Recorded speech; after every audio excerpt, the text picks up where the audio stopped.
We are live at Homophone Studios for the first recording session for the new album by superstar band Dog Fossils. I'm Fert Streblow. And I'm Crindy Lazenby. And we'll be present as the band prepares to record. I believe it's pronounced record? Brink Wisselman is the lead singer and the lead guitarist for this quartet out of Cheddar. Have they got any crackers left? Brink has entered the studio, and he's picking up his axe. Well, he should be careful with that. It's a Rickenbacker steel string. He stole his strings, spent all his money on Cheddar, I expect. Brink is known for his use of power chords. I wouldn't want him around power chords with that axe. And I think he's ready to record his solo. Well, they'll have to turn the volume up. And he's ready to lay it down. Yeah, he should put that axe down. Oh, one moment. He's conferring with his producer. Producer? I barely know her. And it looks like they've cut that bit. Well, that's why you have to be careful with the axe. With that done, they're moving on to tape his vocals. So he can sing higher. Brink was complaining about being a little hoarse earlier. What, like a Shetland? The next number is dedicated to his former girlfriend who died in Chile last year. That's a spicy way to go. She was killed fighting with the guerrillas there. Well, they're 800 pounds. And Brink has been in a period of mourning ever since. Well, the early bird gets the worm, as they say. Good luck to him. This has been the first episode of Figure of Speech Theater. Because it's stupid, it's been canceled. Oh no, what did it say?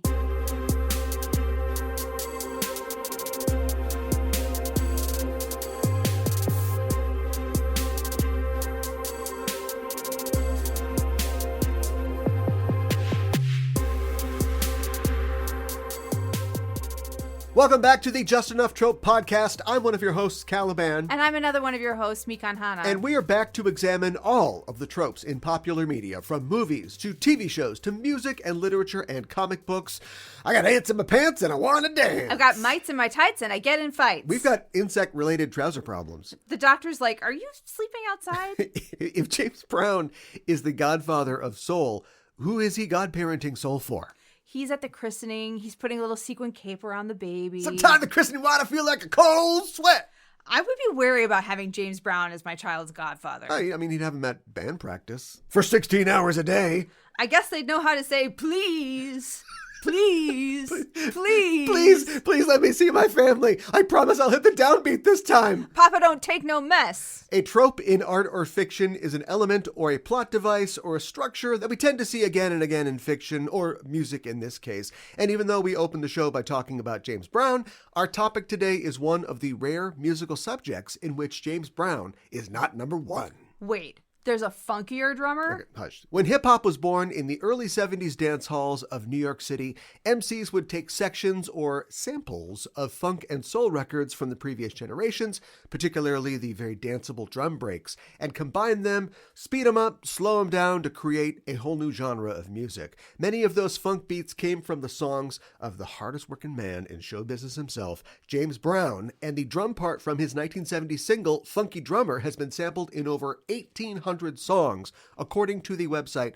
whosampled.com. He still is the godfather of soul, y'all, so check it out. Actually, Genius of Love was in 1981. It was co-written by a Jamaican producer, and it goes on to also be one of the most sampled songs of all time, from Grandmaster Flash and the Furious Five to Mariah Carey's Fantasy. So, good job, Tom Tom Club.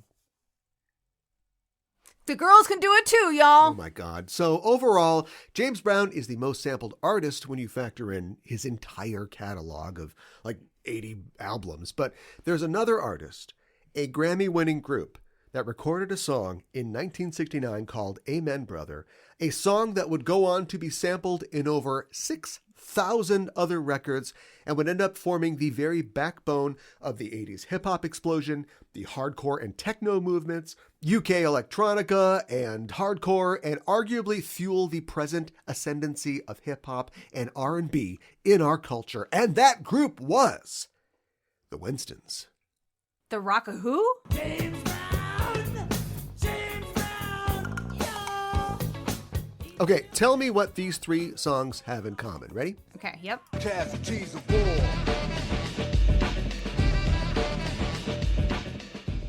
All right, that's one. Here's Okay. another. Oh my God. And this one.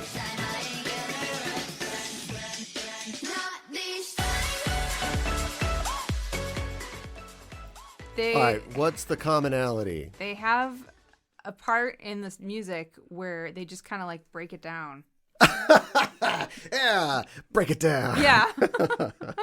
Yes, the break it down is endemic to music all over the world.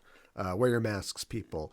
That's kind of true. What the real answer is that all three of these songs contain a sample of the Winstons' song Amen Brother, Okay. either as the backing beat or part of the complex rhythm. Okay. And I will tell you what these songs are. The first song was an old school hip hop jam from Long Island rappers Eric B. and Rakim, Okay. who are one of the premier acts of hip hop's golden age.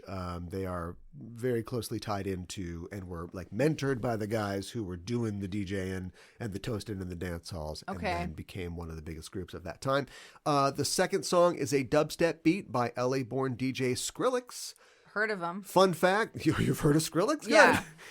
Fun fact, dubstep originated in the UK from the traditions of Jamaican sound system parties, much in the same way that sound system led to dancehall and hip hop in the 70s and 80s New York scene. Okay. So obviously, in a modern world, you can't discount cross-pollination, but Sure. it's basically like convergent evolution. Like it started in two different places from the same communities of like Jamaican dudes, doing DJing at parties and things Right. like that. And then the third song is a song by Swedish EDM duo Galantis. Okay. And EDM is a broad term, but it basically covers club and rave music. And the main guy in Galantis has produced music for Katy Perry, Jennifer Lopez, Okay. Madonna, and he co-wrote Britney Spears' Toxic. Oh, wow. Okay. Well, there Yeah. you go. So there's a wide range of popular music there that were all touched by the Amen break.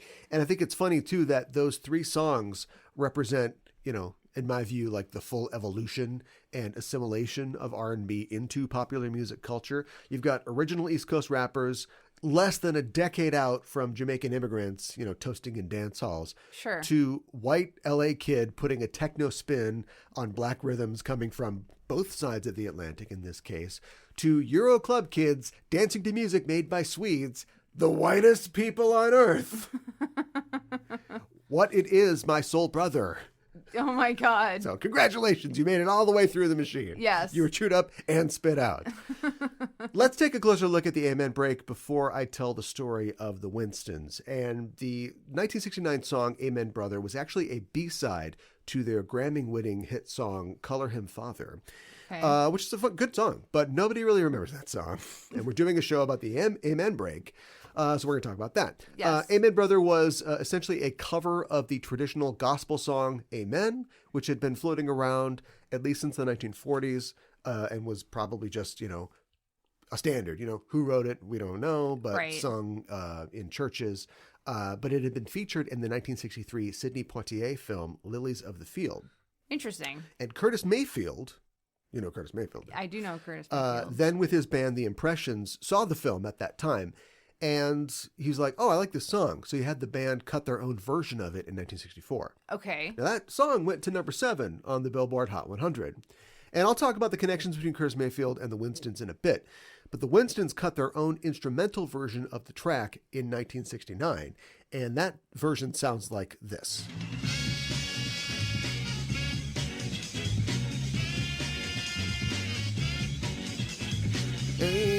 Amen. Amen. That's how it goes. That sounds good. And 1 minute and 26 seconds into the song, Winston's drummer, Gregory Coleman, plays this 7-second break.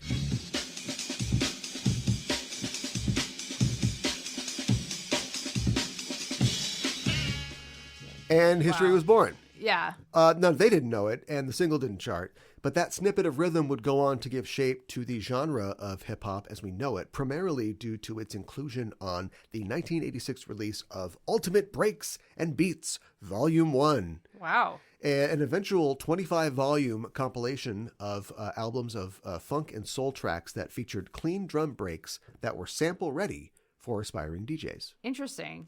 Was that what they were done to do? Like, this is ready for DJs to sample? Yes. Oh. It became very popular in the mid-'80s. DJs have been doing it for a while. Let's rewind a little bit more. Rewind it, selector, and let's talk about the previous decade of DJing and MCing. DJs would use mixers to crossfade between different vinyl albums to keep the beats and the party going. Sometimes the same album, just to keep, that one section, danceable section going, or they start to mix things up between two things. As the 80s dawned, the rise in digital tools like drum machines and digital sampling equipment meant that acts could not only arrange and mix their own compositions, but they could sample directly from popular records. You get your favorite record in there. Okay. You plug it into the back of your sampler. Sure. And you can just, take that cut right there and use that in a song. And so they're not just using like pre-programmed drum loops that come with the machine. Okay. You think about like your Casio keyboard. It's like, hit the cymbal. Psh, those things are right. in your sampler. And for modern audiences, this is one of those, these are all the things that your phone has replaced ads. The picture you see, oh, it's a computer, it's a phone, it's a fax machine, a filing cabinet, all the things that your phone can do now. Right. This is the same thing for a person who wants to make music before digital samplers, like the EMU SP 1200. You need a drummer or an entire band. You need instruments, music, a studio, recording equipment, analog editing tools, the ability to record either wax or tape. But now you've got a box that is a mixer, and it's got drums programmed into it. Plus, you can record anything that you want onto it from any record you have. So now all you need is a record player, a microphone, and a sampler. Okay. And you're Owl City. Oh my God. I'm so sorry. I take that back. You're Tame Impala. Oh my God. Or Skrillex. Anyway, my point is that any one of these mononymous scratchers who fill stadiums have done the same thing that those early MCs did. They took the democratized tools of making music and they just did what they want and found success. And many DJs, or rappers in their early raps talk about how it's just them and a mic and a SP12 or something like that, Today, you could do the exact same thing with the iPhone. You could play that same game. The iPhone has, a mid-'80s DJ setup and an entire engineering booth, recording booth, publishing capabilities. You can do everything on your own device. And that has really, TikTok aside, that has really fostered, the creativity of artists in the 21st century. Damon Albarn wrote an entire album on his iPad. In fact, I think he only engineers on iPad now. Okay, that's crazy. Well, I mean, if they ever do another Gorillaz album, you got to get people into the studio. Or maybe not. Maybe they just record on their end, send you the MP3, or they probably use lossless, and they just put it together on the iPad. So it's crazy. Yeah. Well, I have a question. If you are sampling somebody else's song, or drum beat or what have you, you have to get their permission first, or is it just like because you live in the future? Because you live in the future, you're like a fortune teller for somebody in 1986 who's like, this is going to be huge. Yeah. And we'll talk about that in a little bit. Okay. In 1986, the EMN SP12 hit the market. In the year 1986, early. The SP12 was a sampling drum computer that can record samples from your favorite albums in scintillating 12-bit fidelity.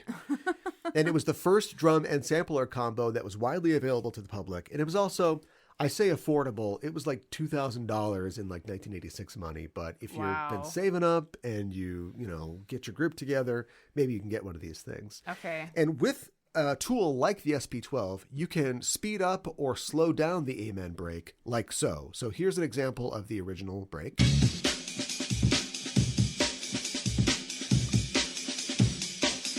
Or you can do something a little different.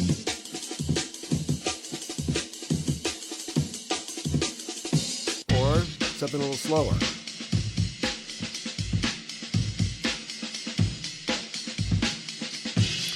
So you can hear how that sounds maybe a little familiar. Yeah.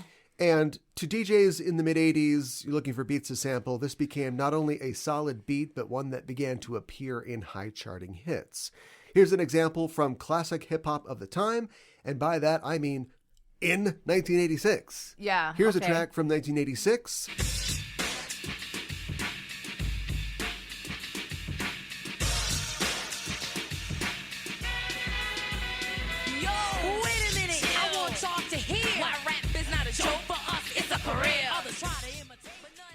That's Salt and Pepper with I Okay. Desire from their first album, Hot, Cool, and Vicious. Okay. Here's another track from Philadelphia MC Steady B called Stupid Fresh.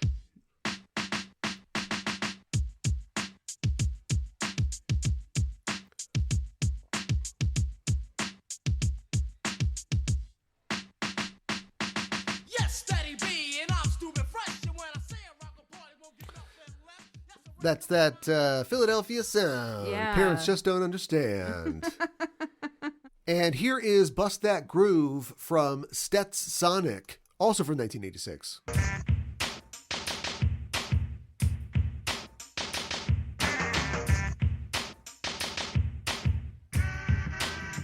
Well, my name is Daddy-O. So, want you to know what you want us to know. When I'm around, I'm... And I wanted to point out that, just using that as a backbeat is something that is often done, as you hear in these samples. But in the Bust That Groove sample, they are taking parts that aren't usually used. The horns that you hear, that's also from the song. Oh. Right? Okay. Sure. Dun, dun, dun, dun, right? Yeah. So, you're using the drums for the rhythm, but then Yeah. they're taking that part. So they're using like more of the Amen Brother Buffalo there. Interesting. Usually groups would use just the second bar. That 7-second sample is 4 bars, and the second bar, that's the cleanest part, right? Sure. You don't have the lead in from the first part. You don't have the delayed snare hit that adds the syncopation in the third part, and you don't have the cymbal crash in the fourth part. So if you just want something to rap over, Sure. that's what you would use. And you can take a clip like that, and you could extend it to get...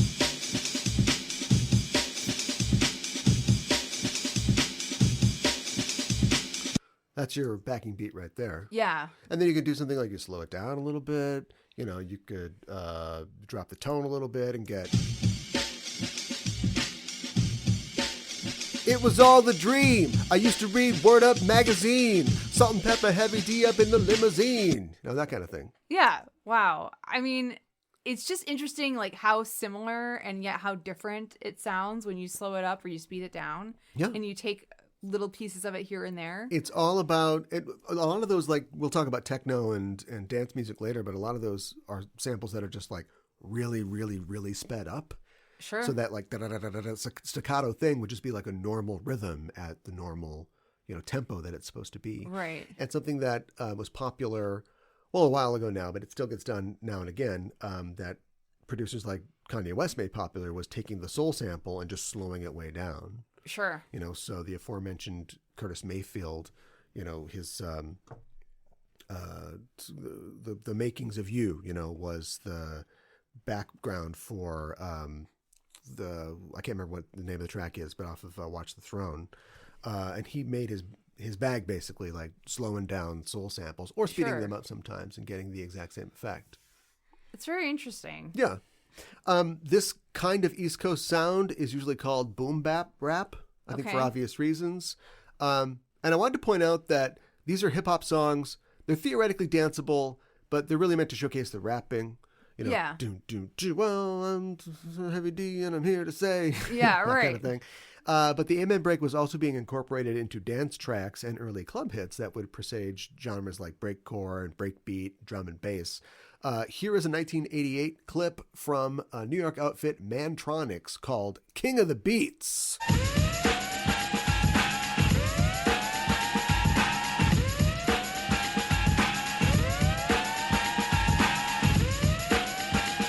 You gotta get that disco whistle in there. Whatever Yeah. the siren, whatever that is. You're gonna hear that siren quite a bit.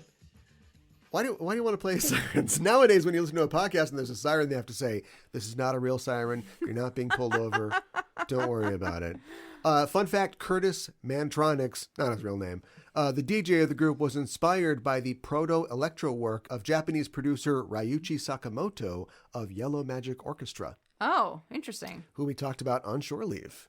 Did we really? Yes, he was the descendant of the guy who people thought, was a coward on the Titanic. Oh, yes. And it ruined his life. Yes, right. Yeah. Yeah. Yellow Magic Orchestra, which we could do an entire show on them.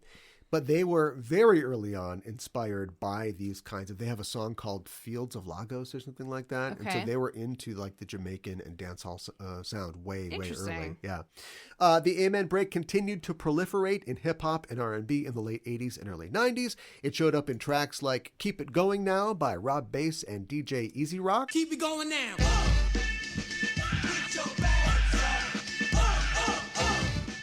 Also in 1989, Third Bass released Words of Wisdom.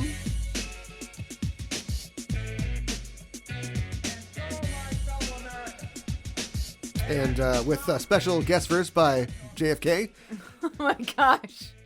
And it even got added to some other songs that survived, without it. Janet Jackson had a hit in 1990 with Escapade, and this is the Hippieapolis remix. As I was walking by, saw you standing there with a smile.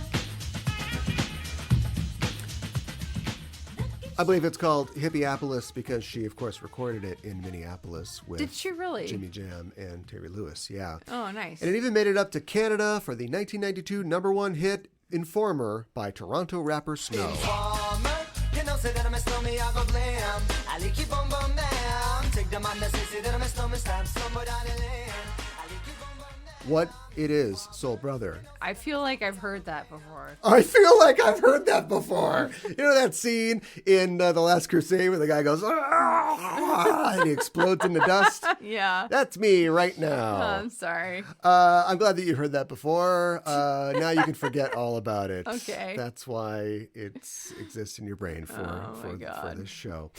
That's okay. So anyway, East Coast rappers and Canadian rappers like Salt and Peppa were a bona fide success, but the Amen break really took off when it landed on the West Coast in 1988 with this track that I think you'll recognize. You are now about to witness the strength of street knowledge.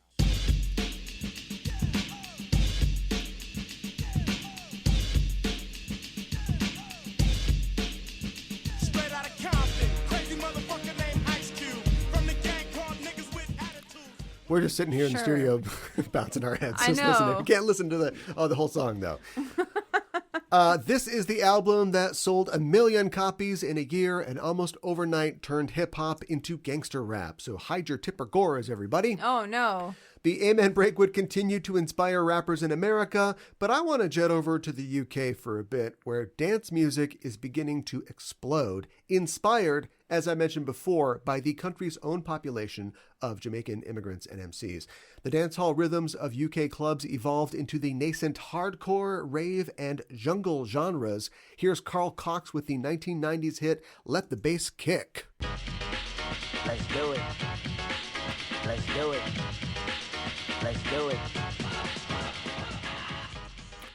Let's do it. And yeah, that's actually a repeating sample from Tone Loc's Wild Thing in there. Oh, interesting. Yeah, and it's funny because I was thinking about Tone Loc the other day.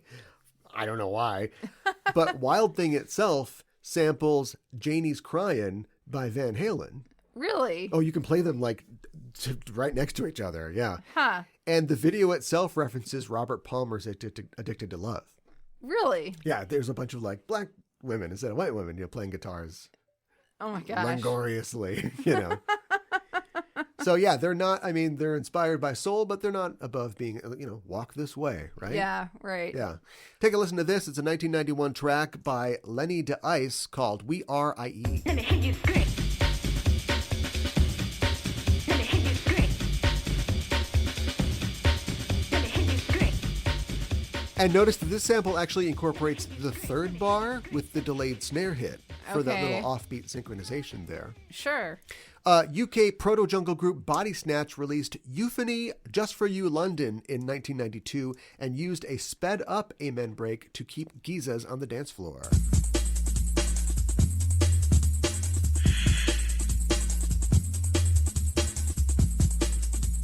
Only for the hardcore UK raver. Drum and bass was also a genre of which producer LTJ Bookham was an early pioneer. Here's his group Apollo 2 and their 1993 track Atlantis, I Need You.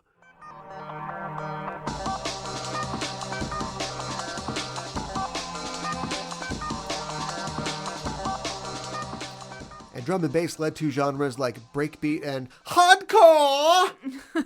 I'm sure you've heard of a little outfit called The Prodigy. Here's their 1994 Yes. song, Poison.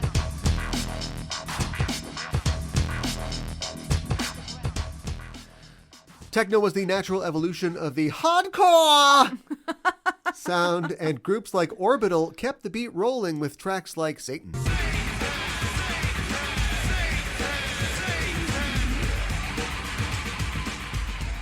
Wow, that's intense. That song was on the Spawn soundtrack. Oh my god. Yes, and yeah, just spawny enough.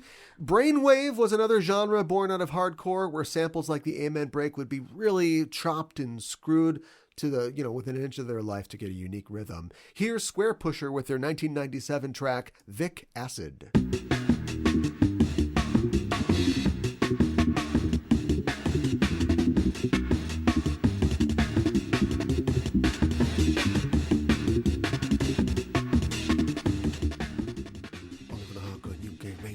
It's just fascinating to me, like how this simple, like, Amen break can be used so differently in different genres of music.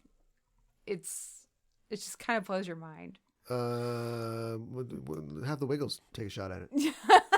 Well, Wiggles, what do you got? Come on, Wiggles, lay a track down. Yeah, let's see what you got. Here's what Venetian Squares have got. They really got their money's worth out of the Amen break with their 2001 track, Good Jungle.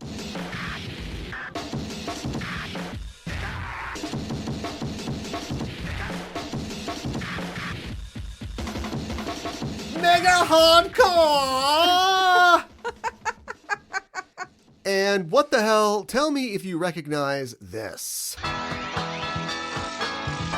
Yes.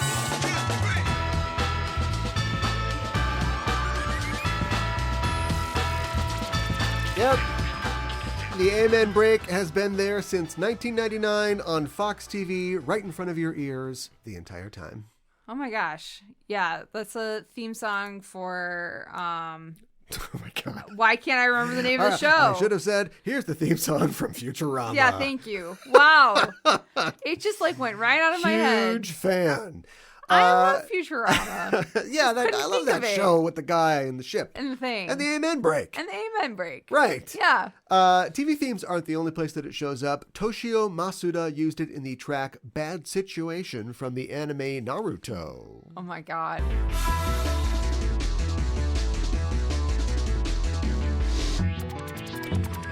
And not to be stopped there, it features in the 2005 game Sonic Rush in composer Hideki Naganuma's track Bomber Barbara.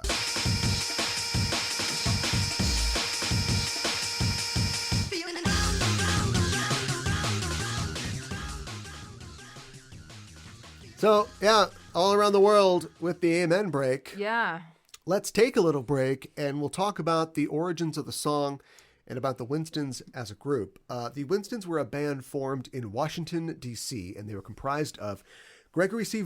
Coleman on vocals and drums, Ray Maritano on vocals and saxophone, Quincy Madison, they're all vocals, Quincy Madison lead guitar, Sonny Peckerall bass guitar, Richard Lewis Spencer, who was lead vocals and tenor saxophone, and then Phil Tolada, second lead vocals and organ. And they were active throughout the 1960s, and they signed with Curtis Mayfield's Curtom label. That was his own label in 1968. Curtom. It was like Curtis and Thomas was the other guy from the Impressions that made that label. The band acted as a backup touring band for the Impressions during the 60s. Okay.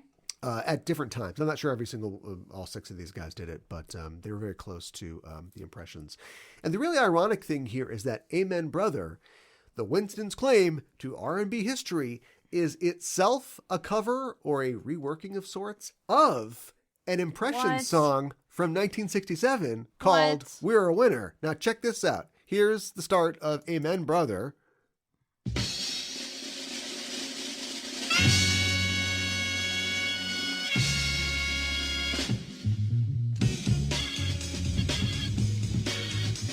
I want to get up and dance. Yeah, I know. Dance in the pants. That's the start of Amen Brother. Here's the start of the 1967 track, We're a Winner.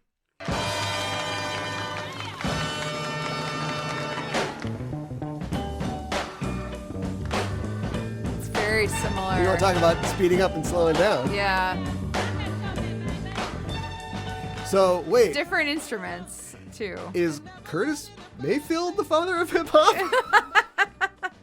It all goes back to Curtis eventually Yeah, on a long enough timeline. And let's be fair. I mean, Mayfield essentially gifted the riff from We're a Winner to the Winstons when he played it for them. yeah. You know, this isn't a situation where they're like, let's take this. I'm sure they were all working together. He was a producer, at least in some way, you know, an executive producer, and said, hey, guys, what do you think about this? And they're like, we got it. That's it. Yeah. Let's put that on our B-side. Was on the B side? Yeah, the A-side is the Grammy-winning one. Oh, okay. Wow. Yeah, that was Color Him Father. It did win a Grammy for Best Rhythm and Blues Song in 1969 and went gold in sales. But the band had a lot of trouble getting gigs after their success. Now, I want you to take a look at this photo of the band and see if you can guess why. Because there are a lot of black members. Half of them are black Yeah. and half And of them are white. white. Right. Yeah. Which, I mean, it's 1969, right? Yeah. This is basically like the model group. Yeah. Every group should be this going forward, right? Sure, yeah. But guess what? They couldn't book any gigs in the South. And that was pretty much it for the band. Wow. They broke up in 1970. Wow. A Grammy-winning band in 1969 breaks up the next year because they can't couldn't book get gigs. any gigs in the racist South. Oh my gosh. Yeah. So when the Amen break started to become a popular sample in the 80s, they struck it rich. Okay. Just kidding. They Okay, never no. received a dime in royalties from Amen Brother. At this time, in the 80s, hip-hop and sampling was the Wild West. Yeah. Nowadays, artists know that they need to license samples, although they'll end up in court like Robin Thicke Yeah. or Ed right. Sheeran, although he's counting on it. But at the time, these were just kids in their bedrooms, you know, for the most part, with SP12s. And labels weren't really looking out for their artists being copied. If it got copied, it's like, Yeah. got us on that one. We'll take something of theirs next time. And this became a real problem in the late 80s with groups like De La Soul, who released their classic hip-hop album, 3 Feet High and Rising, in 1989. An undeniable, you know, amazing piece, Yeah. core piece of hip-hop, which is almost entirely samples. Oh my gosh. I don't think there's any original music on that album. Wow. And they were sued by the Turtles. The Turtles. The Turtles! Happy together! Not happy now, suing you for $2.5 million for not clearing the samples before releasing. Oh my gosh. And so that was a big deal. And this put something of a chill on major labels' use of samples in hip-hop at that time. And it kept De La Soul's music off of streaming services until just a few years ago. Really? Yes. Wow. So now, De La Soul's music's making a lot of money. Yeah. I don't know if De La Soul's getting the money. Weird. I know Trugoy isn't because he's not alive anymore. Oh my gosh. Maybe he would be if he had money for medical care. Oh my But anyway, gosh. yeah, that's how that goes. The Winstons, though, were out of luck at that time, and Gregory Coleman, the drummer who performed the Amen break, died homeless and broke in 2006. Oh my god. No. Band That's leader, awful. band leader Richard Louis Spencer found out about the use of the Amen break in 1996, but the statute of limitations on plagiarism suits had expired for most of the biggest releases by then. Wow. And he was understandably mad about the sampling of his song at the time, but he later said in 2015, quote, "It's not the worst thing that can happen to you. I'm a black man in America, and the fact that someone wants to use something that I created, that's flattering." Okay, so he was pretty diplomatic about it, but, you know, still would have been nice to get some money every time somebody sampled it. Yeah. He died in 2020. Oh my god. But in 2015, a GoFundMe was set up by British DJ Steve Theobald, and it raised $37,000 to compensate Spencer for lack of royalties. Okay. So, Something. yeah, a tragic story behind the Amen break, like a lot of music legends, one that I'm sure has been repeated many times with other bands whose works were sampled without compensation. Yeah. Marvin Gaye. Yeah, Marvin Gaye. Poor Marvin He's Gaye. been in the news a lot recently. Yeah. Yeah, I don't know who would get that money. Marvin Gaye estate? I guess. I don't know. I suppose who would get it? His family. Oh, no, Nona Gay, right? I don't know. She's not acting anymore, right? Yeah, the family would get it. Yeah. Anyway, so this sample, we've talked about the good and bad aspects of it. Why do you think that it has been so successful? What makes it so appealing, not only to creators, but to listeners as well? It's just got such a good basic beat, and it's something that, like, I think kind of like makes you happy when you hear it. Even if it's like slowed down, like, I think it's something that just kind of brings joy when you hear it. I don't know. Yeah. I mean, I think that's enough. There's definitely a science or a music theory sort of way to look at it. And I've seen people, and this isn't true, it's the golden ratio because the do boop, boop, boop, boop, like it, it's the same.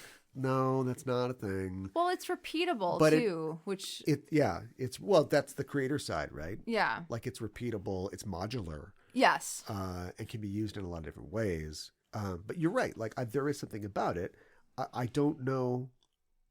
I mean, I'm not even going to we won't play the funky drummer riff on this because this is about the Amen break, but the funky drummer riff is also like, you just hear that and you're like, well, it's time to get up and dance. Yeah. Right. And so, yeah, I mean, I think there are sections like that really do work.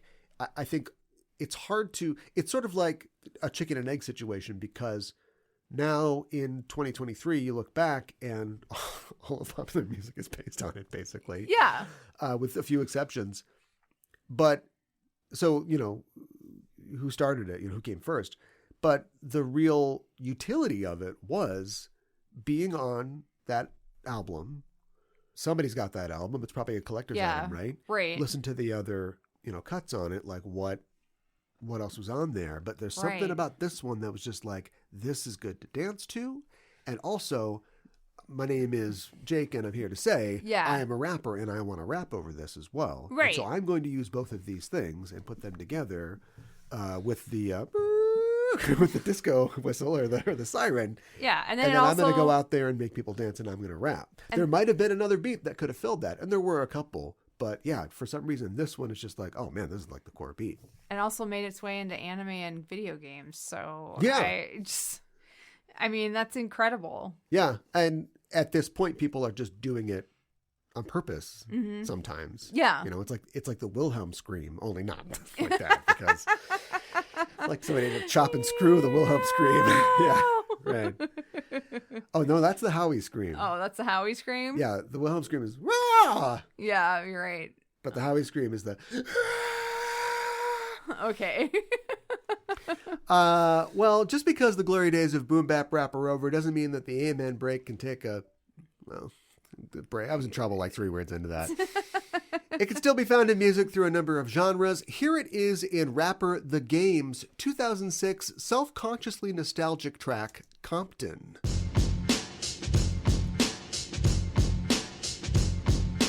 Gangsta boogie, gangsta boogie, gangsta boogie. Nigga, all from Compton. It's a home of America's gangsta rap. Gangsta rap is alive and well in 2007. But if you want something more experimental, how about Lupe Fiasco's dreamy 2007 cut, Streets on Fire?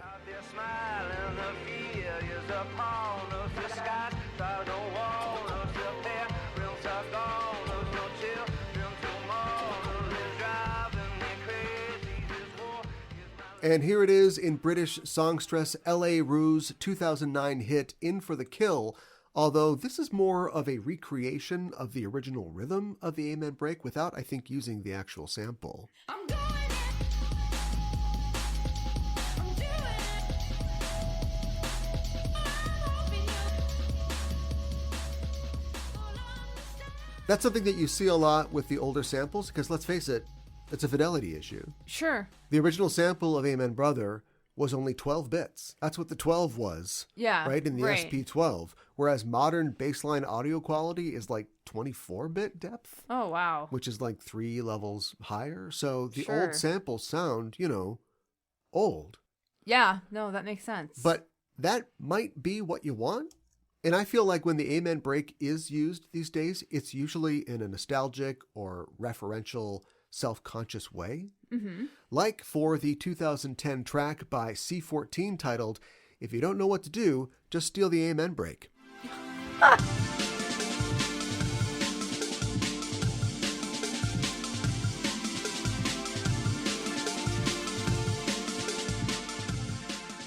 So they are cultivating a dated sound there. Yeah. You know, they're doing that on purpose.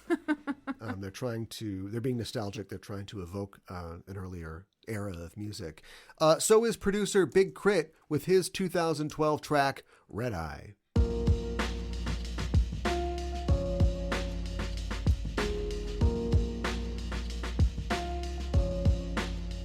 Now that is some lo-fi hip-hop beats to listen or study Yes, that's definitely lo-fi. to. Yeah. Not so lo-fi calming beats to study to is alternative hip-hop star Tyler, the Creator's 2013 song Pigs. Geek facts, stupid loser, find a rope to hang. I'm not bipolar, see, I'm just known by those couple names. I wanna tell my pops, but shit, he'll probably say the same. Fuck. I don't know. You could study something to that, I suppose. Study the history of serial killers or something. There's sirens in that one too. Yeah, you are not being pulled over. Yeah. This is just a podcast. Yeah. And having a low fidelity sound, you know, it's not really an issue if you're going for an 8-bit aesthetic like composer Toby Fox with his song from the game Undertale, Your Best Nightmare.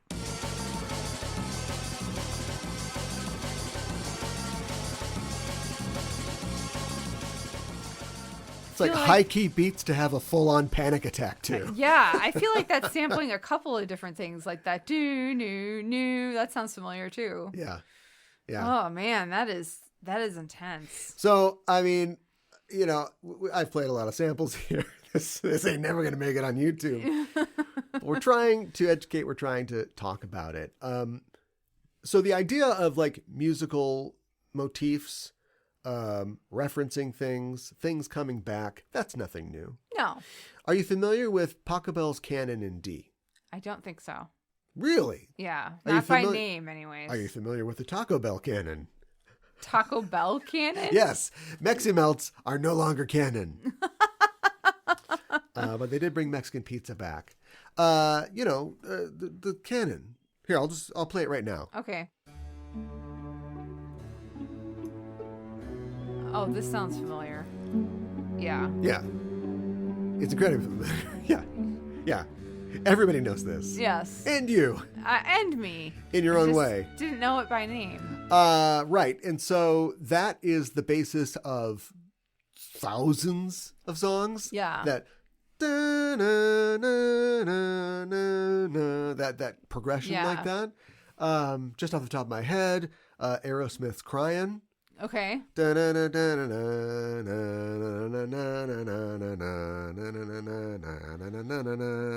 gotta be honest, I don't know a lot of Aerosmith songs.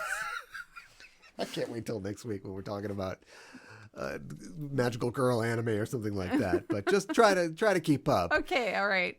Blues Traveler, of course, did that intentionally with their song about cheap and easy pop songs called The Hook, which was brings you better on that you can rely, right? Uh-huh. Or platinum selling Green Day's Basket Case. Okay. Do you have the time to listen to me whine about nothing and everything all at once? Yeah, I get that one. Yeah.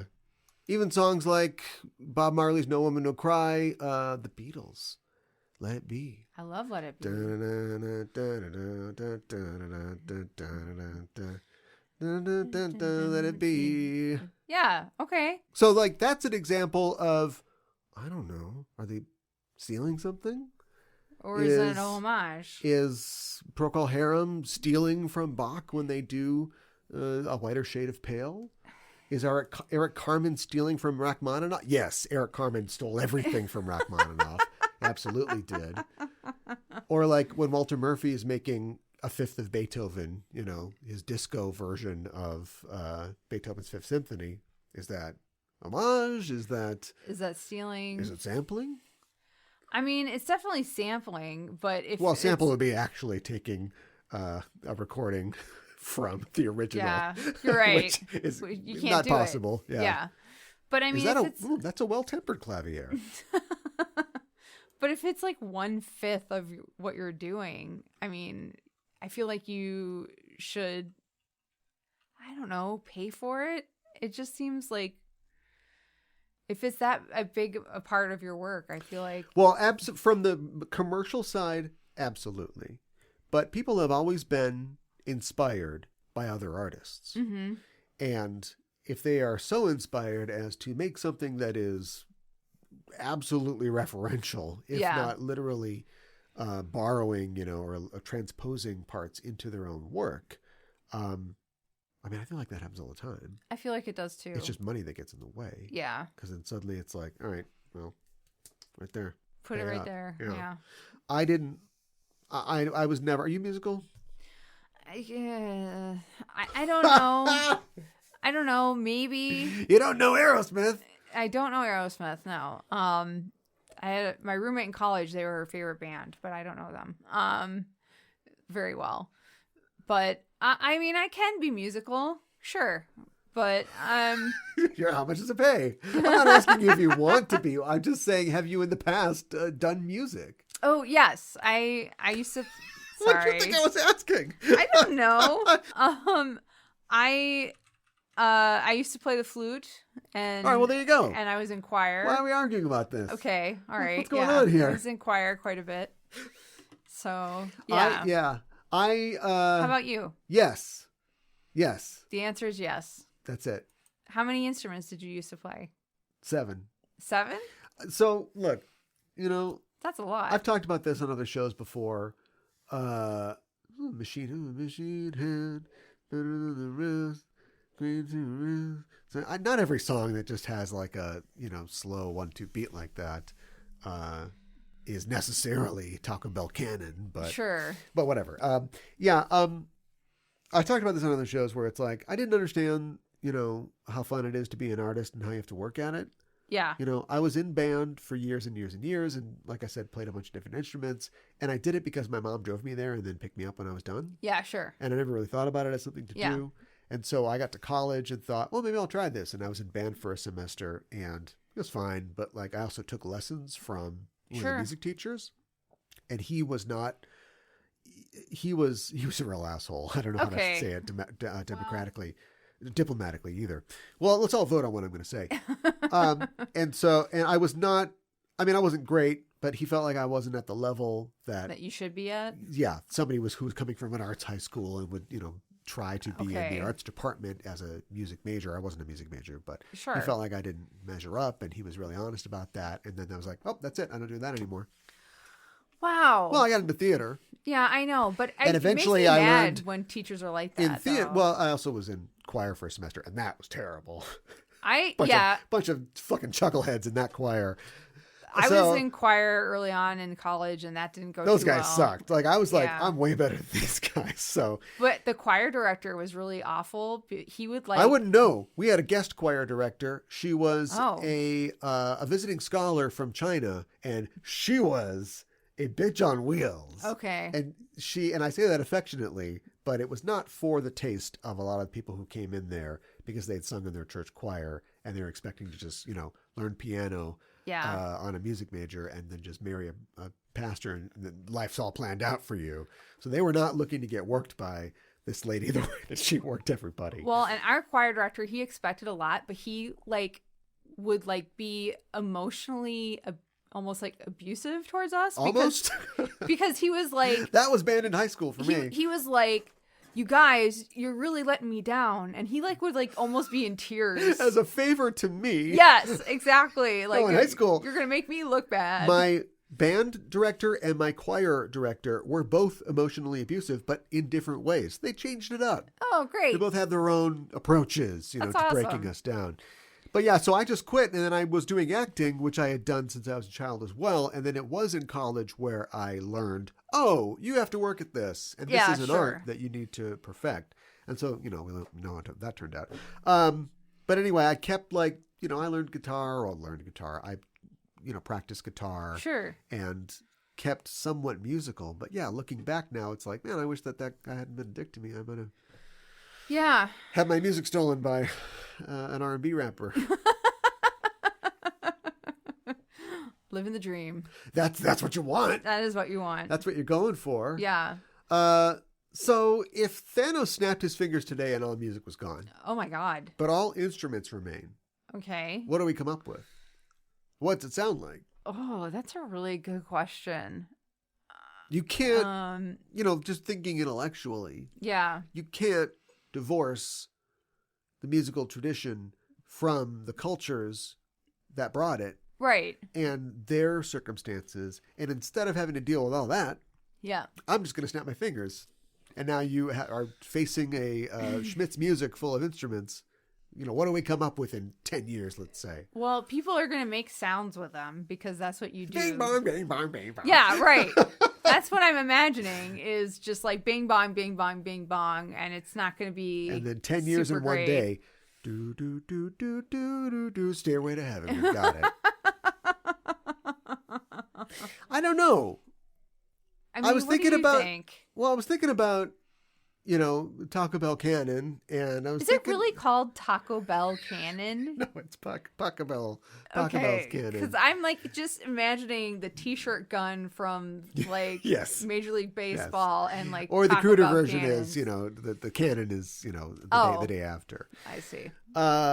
Gross. Yeah, we used to call it Taco Bell Canon all the time. Oh my God. I was thinking about that, and the certified music history of white people, and like, I'm sure this happens in other cultures. I don't have any time to research that. I don't know all of that. It took me forever to put this together. Right. But I was thinking about the fact that, yes, fair compensation put on hold as a topic right now. Yeah. What is amazing about this ad hoc artistic development side of the world of hip hop, you think about, and you can see this in, the Straight Outta Compton movie, or the Wu-Tang show or whatever. You can see this dramatized, these people,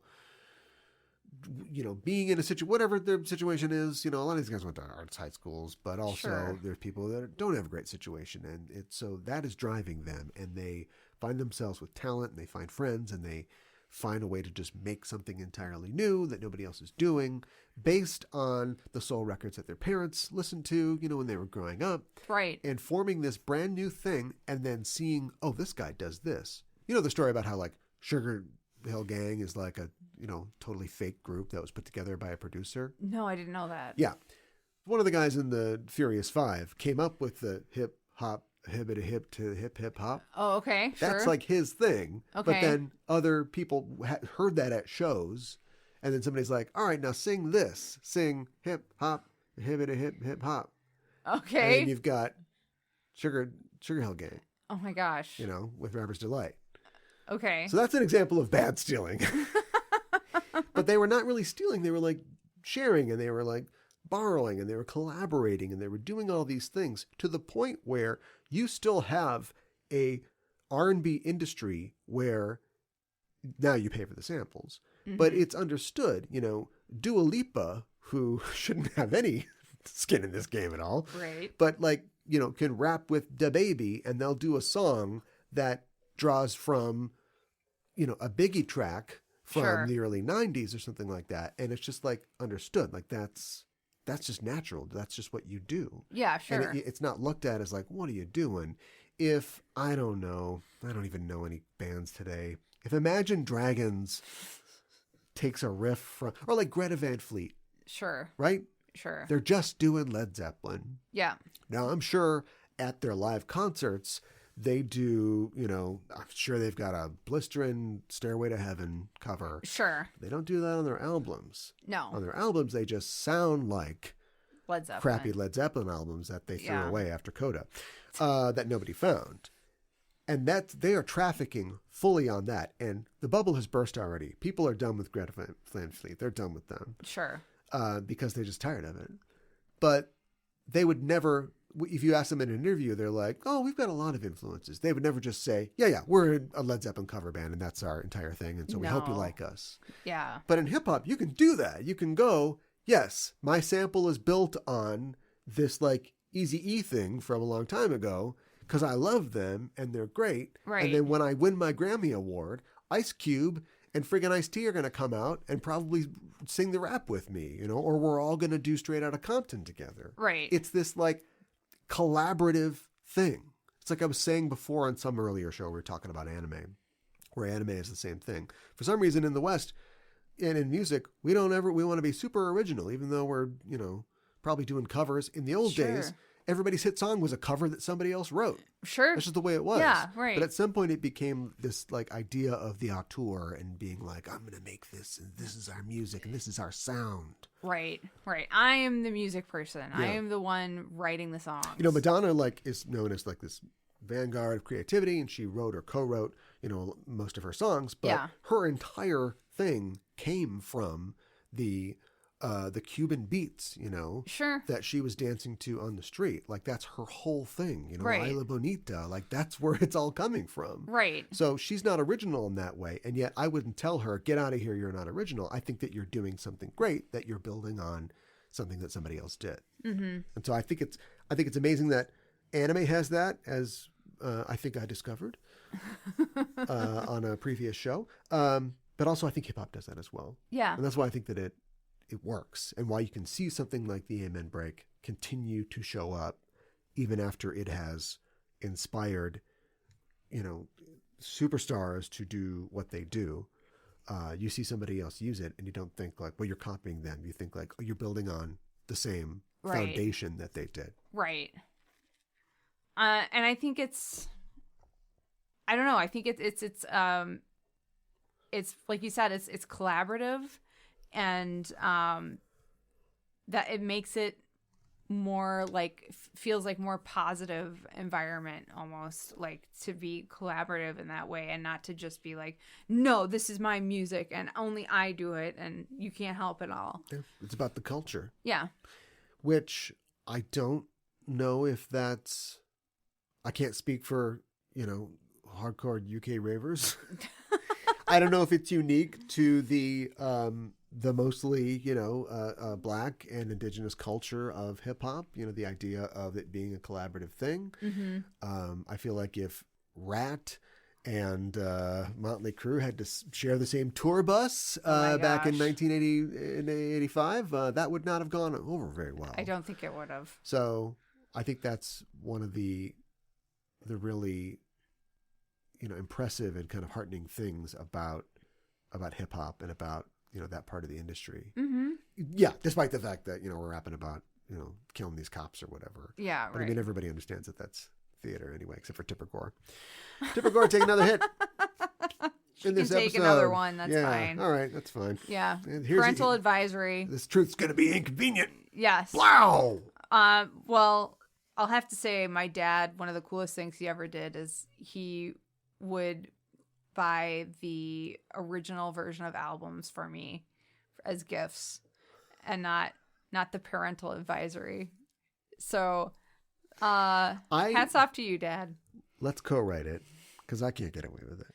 I want to write the real Booksmart, which is to say the real female Jewish junior high version of Superbad, right? Yeah. Superbad for girls. Sure. And a big part of it is going to be your dad buying you the parental advisory sticker version of albums. And then your friend, who's the poor, the Jewish, or maybe we'll throw something else in, friend is like, oh, that's great. I wish I had that. So you're borrowing. And then one of the subplots will be she's borrowed the CD from you, but then her parents find the CD. Yeah, of course. And they sit down for dinner, and then, you know, her dad reads the lyrics out loud to the table. Great. Drawn from real life. I know. I know what you're talking about. I borrowed my sister's Smashing Pumpkins CD, and then I left it out, and I didn't know it was hidden, and so my dad found it. It was Ava Adore. So we all sat down to dinner, and he pulls up the CD thing, and immediately she's like, oh. And I'm like, what's going to happen? He's like, I'd like to read something for you all. You will always be my whore. You're the one that I adore. Now I'd be like, keep going. Yeah, right. Yeah. Yeah. But at the time, how embarrassing. Yeah. And you, I feel so dirty. And you, I touch God. God. Totally original, Smashing Pumpkins. Yeah. Yeah. I didn't have that album. I had a lot of their other albums. Oh, really? but, Where yeah. was Dad on that? I didn't. I was kind of like, I don't know about the Smashing Pumpkins anymore. I was kind of like, Oh, when they went electronic. yeah, I don't know. When Jimmy was in rehab Yeah. for the 5th time. I had the Airplane Flies High. I had that box set. Did you see them But- at the big parking lot concert? I never saw them live. Oh, I really wish I had. They were one of my favorite bands. So, me too. yeah, What happened? I don't know. Well, despite all my rage, I'm still Nicolas Cage.